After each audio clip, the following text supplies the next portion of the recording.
It took me 13 years to be able to get to safety. And 13 years? yes, to say yes, I am free. But even though that I'm free, I'm still not free.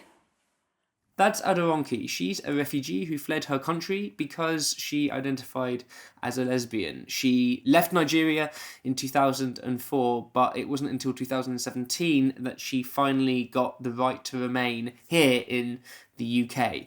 The fact was, the authorities just didn't believe that she was gay. Hello, I'm Jazza. I show off professionally on the internet for a living, and up until very recently, I had no idea how difficult it was to claim asylum based on your sexual orientation or gender identity. I've genuinely never thought about the concept of me having to prove that I was gay.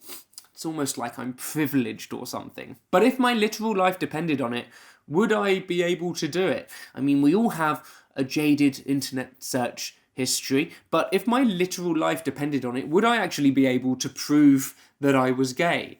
And the thing is, Aderonke and thousands of people like her every year have to do just that because they are fleeing persecution from their home countries. Now, I know that we all love to have some statistics that we can quote when we get into arguments, when we're down the pub with our mates. We've all been there. So I've done the liberty of doing some Googling for you and found some top-level information about what it's like to be an LGBT asylum seeker.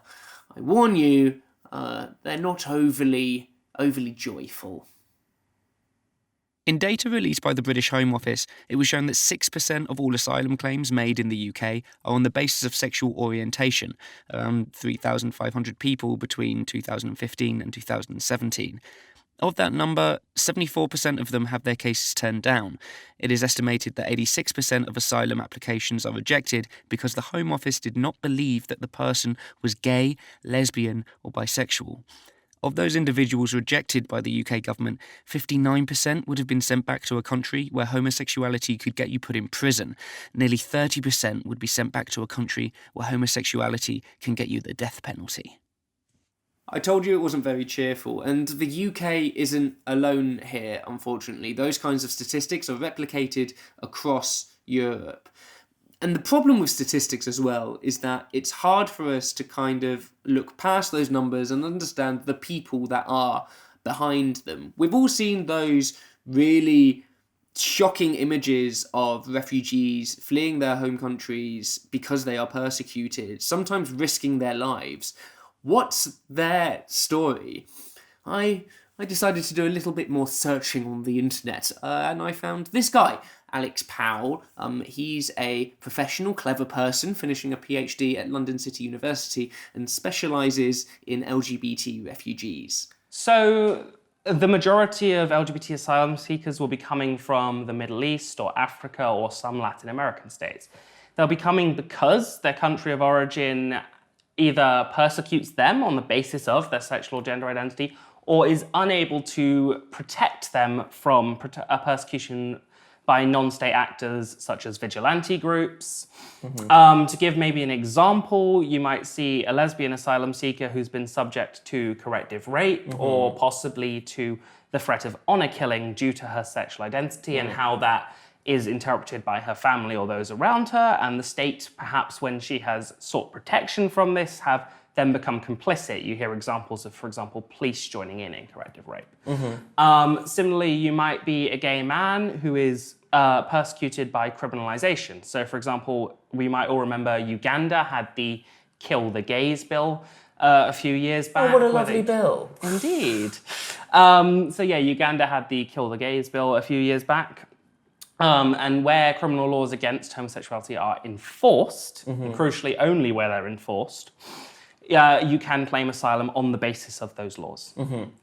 So usually they will just be people fleeing either state persecution or where the state is unable to protect them from persecution. And they're coming to Europe and the UK in particular because obviously we have laws protecting sexual identity and gender identity and the expression of those things. And I think it's very important to say, actually, But bearing in mind the way we consider sexual identity generally within the West, the fact that we feel a need to test at all basically shows that we have a vested interest in rejecting claims. It shows that we are looking to reject asylum seekers. We are looking for a reason to turn them down.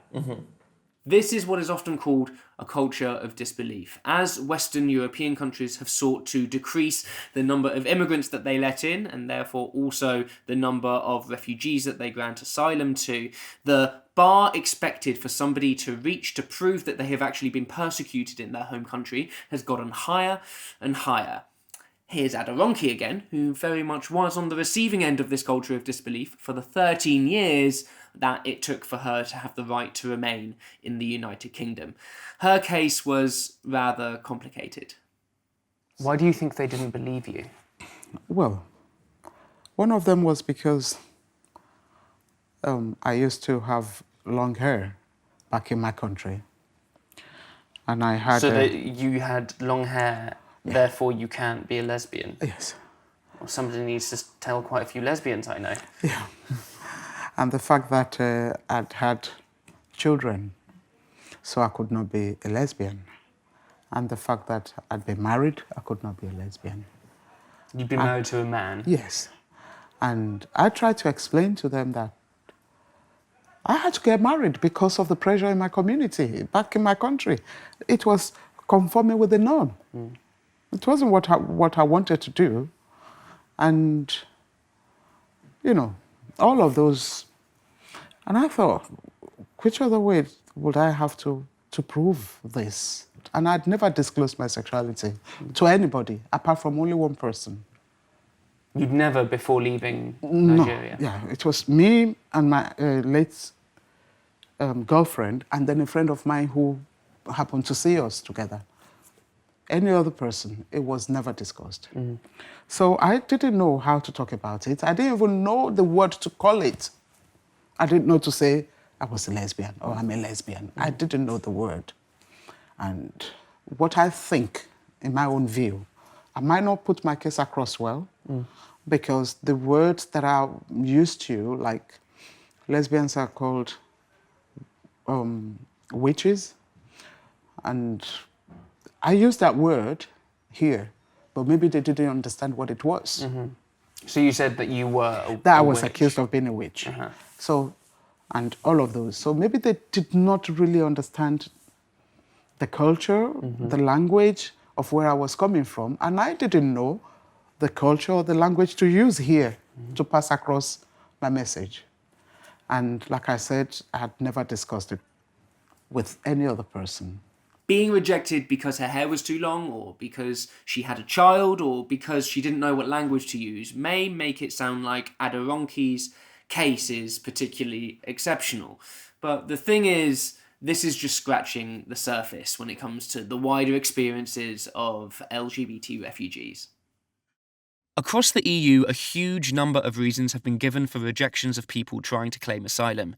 In Austria, an Iranian asylum seeker was rejected because he didn't know what the colours on the Pride rainbow flag meant.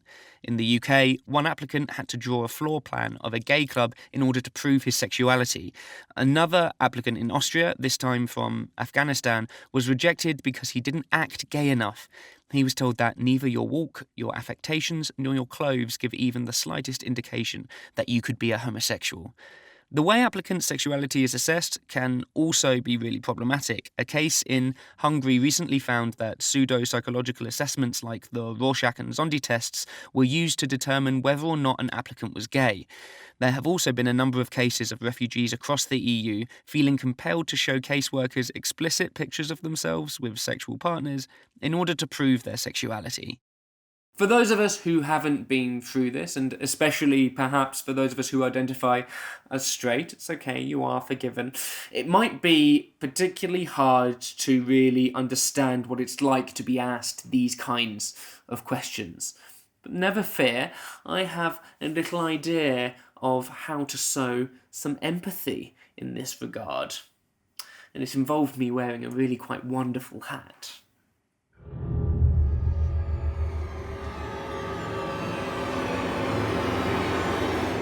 Hello. Hello. How are you? Good. Yeah. Good. Great. Everything's great. Yeah.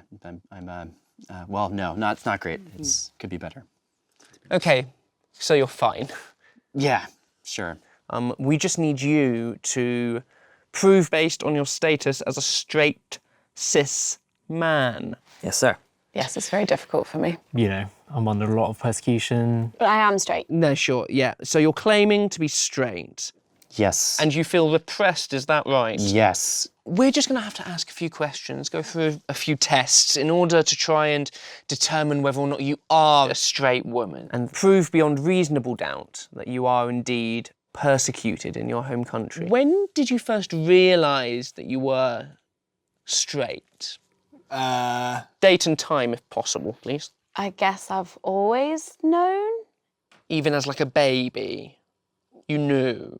I don't think you don't decide or choose, do you? You're just sort of born that way. So I don't think I ever figured out. I just always have been. I don't know. Can't answer. So I've got to basically be as straight as I can right now.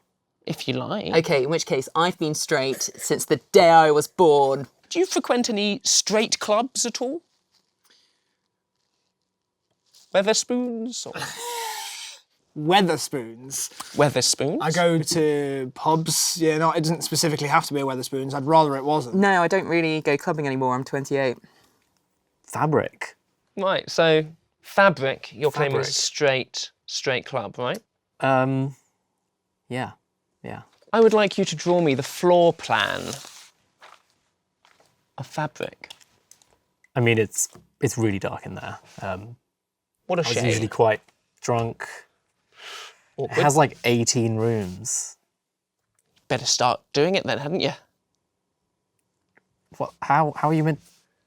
Start with the door. This is the 90s room, and there's a light-up dance floor. The 90s were pretty gay though, weren't they? Yeah, and they play Spice Girls here. Oh, Spice Girls. thank you, yeah. And there's a bar. So you like the Spice Girls room? Yeah, that's my favourite Does room. that seem like a very straight thing to do? To go to a bar and dance to Spice Girls? It does the way I do it. What's your favourite type of like straight music? Does it have to be about like a straight relationship? You know, like not Kylie. Nickelback? Look at this photograph. Every time it even makes me laugh. Couldn't cut it Neither. out. I'm not being dragged into this. Mind me. Ever had a child? No. Well, that would have really helped your case, wouldn't it? I've decided not to have kids yet because I'm young and I don't really believe the Earth will be around for long enough for a child to exist. Would have been handy evidence, though, wouldn't it? Yes, having that a is the best child. reason to have a child, I think. Evidence. Got a couple of stimuli for you. Say what you see. That's a rainbow flag. It's a rainbow flag. What does that mean? Gay people and the overarching LGBTQ plus community. Very good. You got all the letters and the plus. Well done. Can you identify this at all? That's a What's bad funny? photocopy. I don't know what that is. What is that? Is that the straight flag?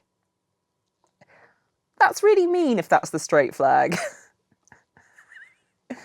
That's the straight flag. Really? Like really? With a tumbler? From Tumblr? Mm-hmm. Is that the authority? I'm just questioning their design principles. Good. Well done, Tumblr. What's the next stimulant? I'm going to show you 8 profiles of people who have mental afflictions. Let me know if anything particularly moves you in a particular way. Just tell me when to stop if you see one.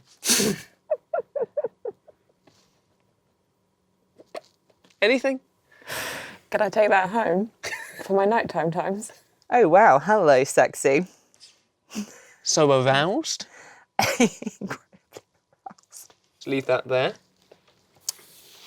Ready for the next one? Put it back. Ready for the next one? I don't think I am. I'm sort of worried about him. I'm not sure what he's seen. You know, it's like someone's just throwing equations at him and he just doesn't know what to do. These, to me, don't look like mental afflictions. They look like this is my characters. Rorschach test. You know what that is? That's when you say, first thought that comes to mind. Yeah, when I show you some blotty blot blots. Okay. It's Princess Leia, with 2 berets on each bun. 1 bear on each bun, 2 berries total. Sorry. Apron? Apron? The tongue emoji. Well, I see a rib cage. oh, it's actually a load of aubergines and the squirt emoji. Oh, right. I thought it was, yeah, good. This feels like a very happy chap who's having a nice day. And they both just seem like someone who's comfortable, who's having a nice time. This one is just It's a bit gay, isn't it? A bit gay and a bit funny. Yeah. Am I allowed to say it's a bit gay? You've said it now, haven't you? That's true, yeah. Yeah. What does it mean? Did I pass? We'll let you know in about 6 months. Okay. But you'll be fine, but you're not going to be able to work for those 6 months. You kind of just have to hang out. That's all right. It's fine, you know someone, right? Not really. Oh, well, that's a shame. This is horrible. Bye-bye. Do I just leave You now? can leave now. Goodbye. Jesus. What would you say if I told you that all of the things that we've done today, all of the questions that I've asked you, are questions that have been asked of LGBT refugees applying for asylum in the European Union? That is exhausting and presumably significantly less funny. Would it surprise you to know that they even got somebody to draw the layout of a nightclub? I thought that you had made that up. I did not think that was real because I, could not draw a floor plan of my own flat. Yeah. So... It's meant to be like you're adhering to the LGBT lifestyle, like somebody was asked to draw a floor plan of heaven, of the club in London. Because the LGBT lifestyle is like That drawing is- blueprints. Yes, yeah, no, we're really, really into blueprints and architecture. Didn't you know?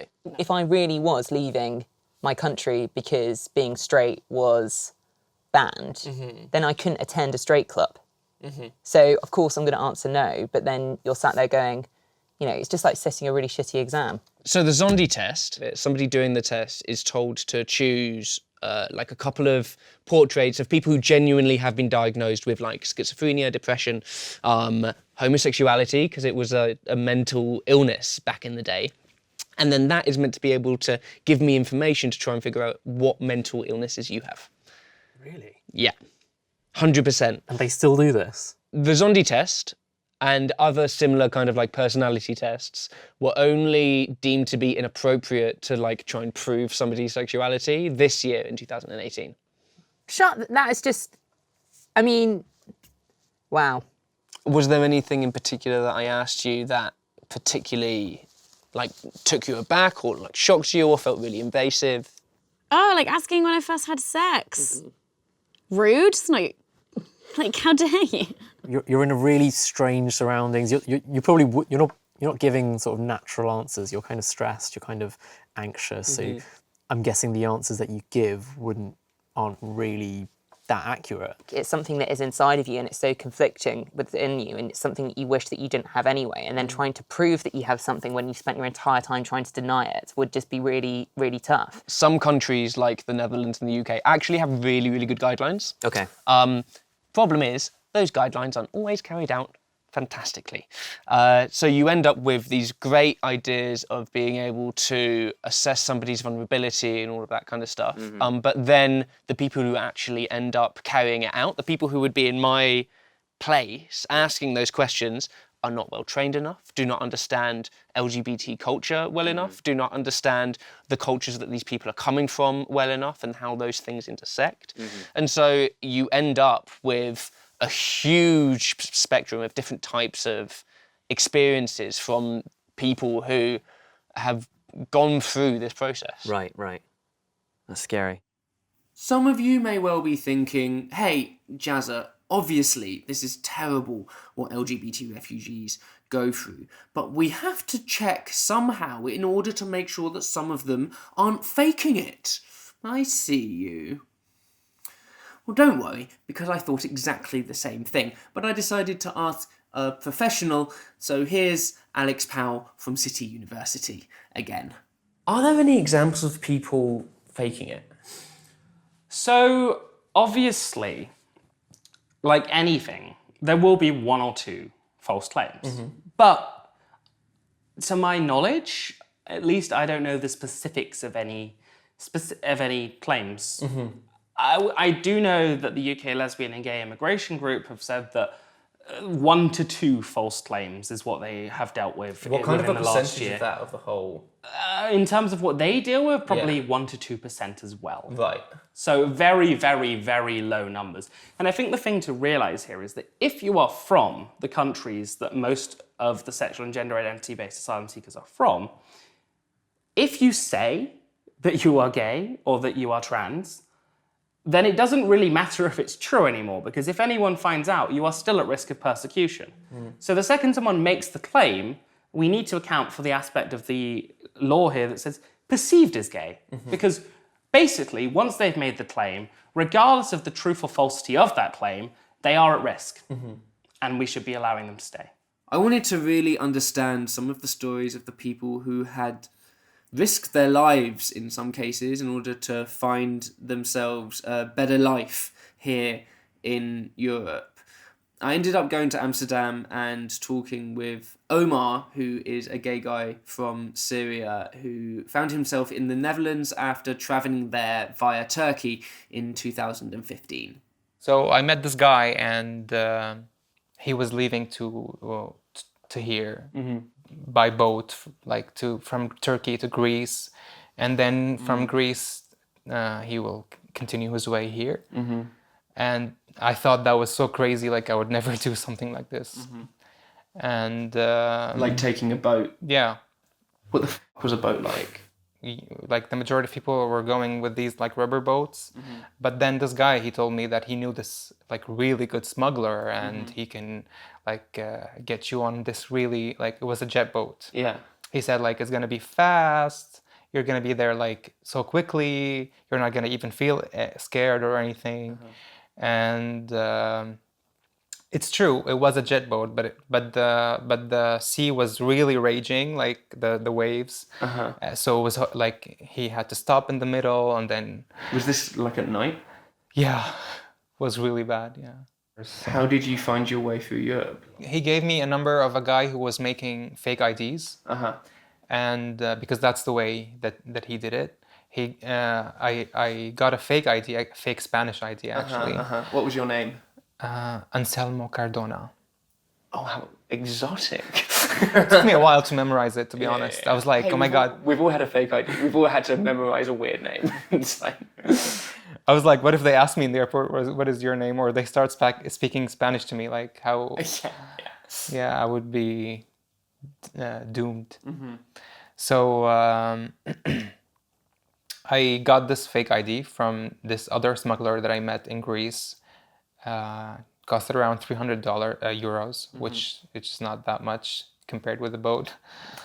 And then I booked a ticket to Amsterdam, and I went to like...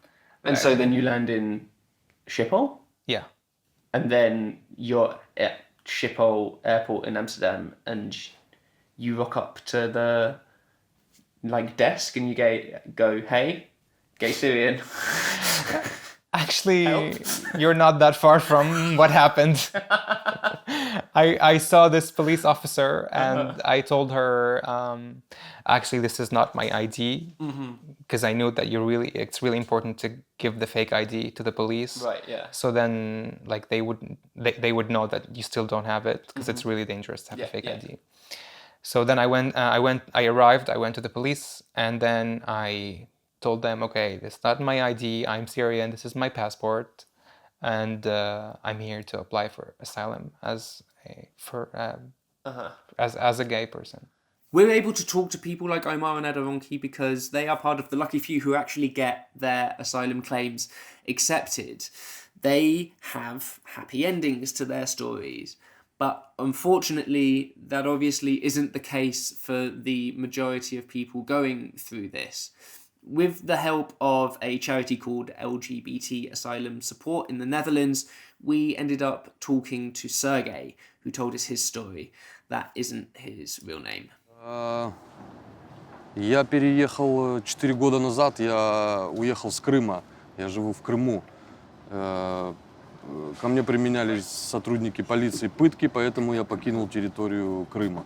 Убежище я запросил сам, пошел, сдался. Я не знал, что существует такая система. Дело в том, что я приехал в 2014 году, а попросил убежище в 2016 году.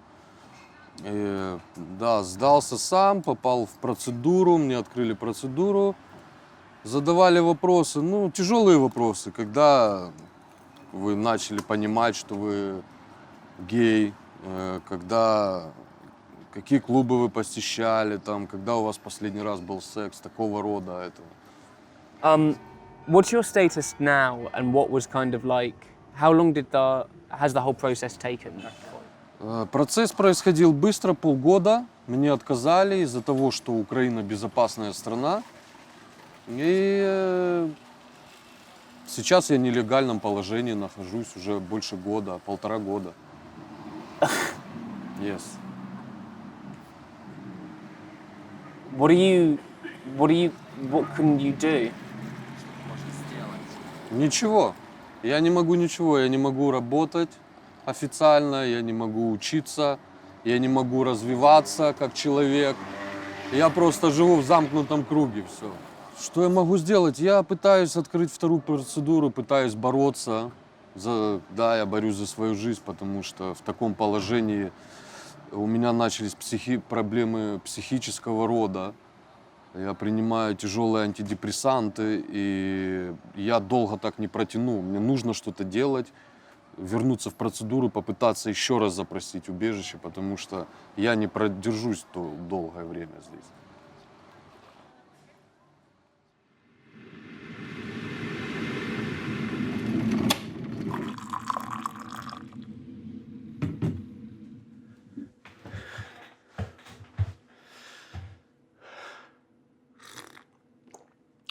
So that conversation with Sergey that I had on the bank of a canal in the Netherlands hit me like a freight train. When we started talking, I had no idea that he was living in the Netherlands illegally, that he had had his case rejected. And I just felt so helpless. I could be in the same position as him, but I was born a few thousand miles to the west of him, and so that it's fine for me. I'm a loud out, proud gay man, and yeah, I get homophobia in the UK, but can you imagine the institutions surrounding you reinforcing the homophobia that you experience? I had a similar thing with Omar, where he, despite the fact that he initially presented himself to the authorities in the Netherlands as a gay man fleeing persecution in Syria, it ended up being easier for him, and he ended up getting asylum based on his status as just a Syrian fleeing the conflict in his country, rather than on the basis that he is a gay man. He was like, oh, I just wanted to get my status and stay, and so I got my status, and it didn't really matter what it was based on.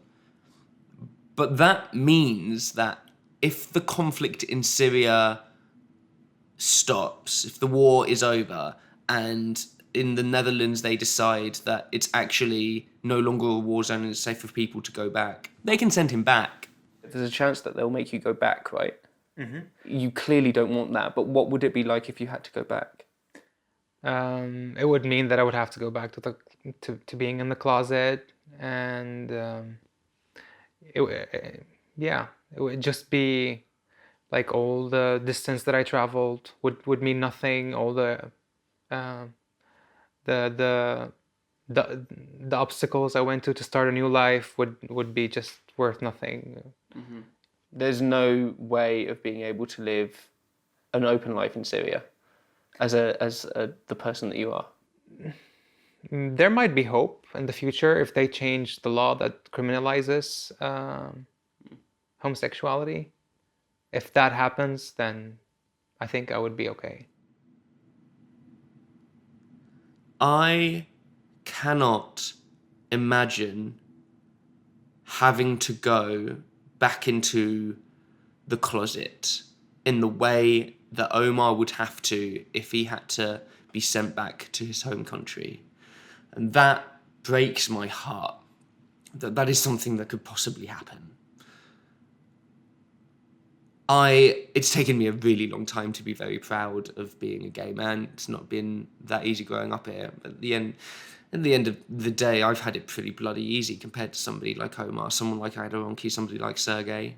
Coming face to face with all of these individuals, all of these people, I just wanted to help them.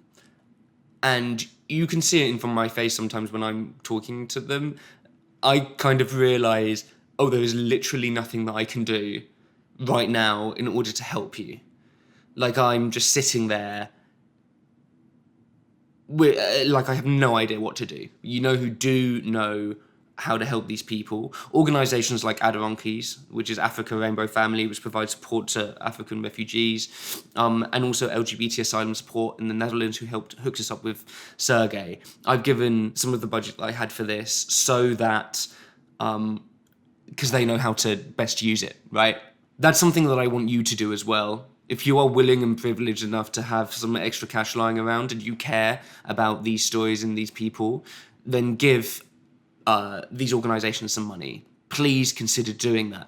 If you don't have enough money, which is fair, not all of us do, volunteer your time. Find an organisation in your local area that do outreach to LGBT refugees and refugees in general. They could use the manpower. They could use the hands to help. If you don't have the money, volunteer your time. Don't just watch this and like it. One of the depressing things that kind of came out of this, somebody said to us that, unfortunately, refugees and LGBT asylum seekers are not a vote winner. And one of the things I want to kind of try and challenge is making it a vote winner.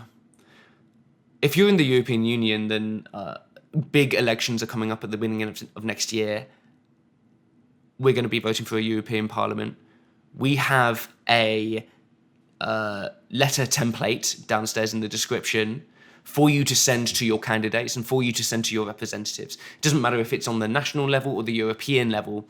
We need to make sure that proper standards are implemented by governments, but also make sure that they are enforced, and the people who were in the same position that I was in that sketch that we saw, that they actually know what they're dealing with and that they are queer friendly and they understand the cultures that people come from, and that the standards are actually used.